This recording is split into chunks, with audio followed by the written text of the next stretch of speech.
வணக்கம். தமிழக மக்களே, உங்கள் அனைவரிடம் ஒரு கேள்வி கேட்க உள்ளேன். என்னடா திடீர்னு மக்களிடம் ஒரு கேள்வி கேட்க போகிறேன்னு சொல்கிறானே அப்படின்னு சொல்லி நீங்கள் யோசிப்பீங்க. ஏன்னா இது உங்கள்கிட்ட தான் கேட்கணும். நம்ம எந்த நாட்டில் இருக்கோம்? ஒரு சில பேர் சொன்னாங்க, இது ஜனநாயக நாடு, ஜனநாயக முறையில் ஆட்சி நடக்குது, ஜனங்கள் தான் நாயகர்கள், அவர்கள் ஒவ்வொரு வாக்காக போட்டு ஆட்சியாளர்களை தேர்ந்தெடுப்பாங்க, அவங்க ஆளுமையில் இருப்பாங்க.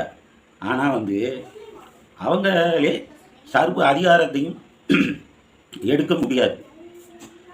ஏன்னா மக்கள் ஆட்சி, மக்கள் எதை சொல்கிறார்களோ, மக்களுடைய குறைகள் என்ன உள்ளதோ அதை எல்லாம் அரசிடம் சொல்வார்கள்.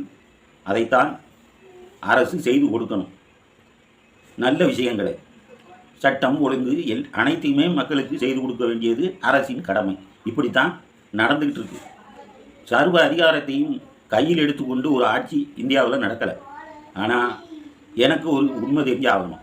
இந்த முதல் மரியாதை படத்தில் சிவாஜி கணேசன் சார் நடிச்சிருப்பாங்க. இன்னொரு வயதான ஒருத்தர், எனக்கு ஒரு உண்மை தெரிஞ்சாகணும் சாமின்னு சொல்லி அடிக்கடி சொல்லுவார். இப்போ என்ன உண்மை தெரிஞ்சாகணும்னு சொல்லி இவர் கேட்பார். அந்த மாதிரி இப்போ நான் ஒன்றும் புரியாமல் தான் உங்கள்கிட்டயே கேட்கேன், எனக்கு உண்மை தெரிஞ்சாகணும் சாமி.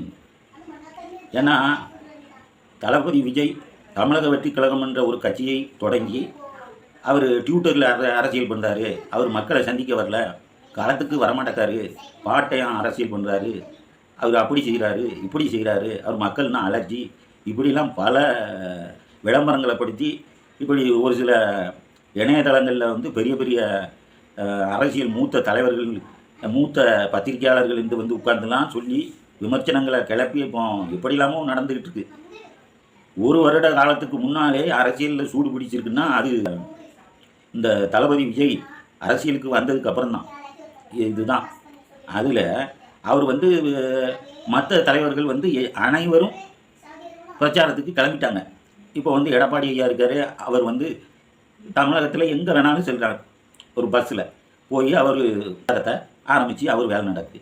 உதயநிதி கூட இன்றைக்கி நம்ம காஞ்சிபுரத்தில் அவர் இதை திருச்சியிலேருந்து நம்ம விஜய் அவர்கள் மக்களை சந்திக்க 100 நாள் பயணம்னு ஒரு திட்டத்தை போட்டு முறையாக காவல்துறையிடம் சென்று அந்த மனுவை கொடுத்து அதை வாங்கியிருக்கிறார் கட்சியினுடைய பொதுச் செயலாளர் புசி ஆனந்த். அங்கே போய் ஒரு பழத்தை வச்சு ஒரு சூடத்தை வச்சு சாமியை கும்பிட்டுருக்காரு.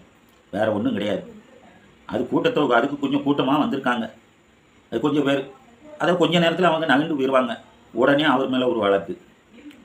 இப்போ போய்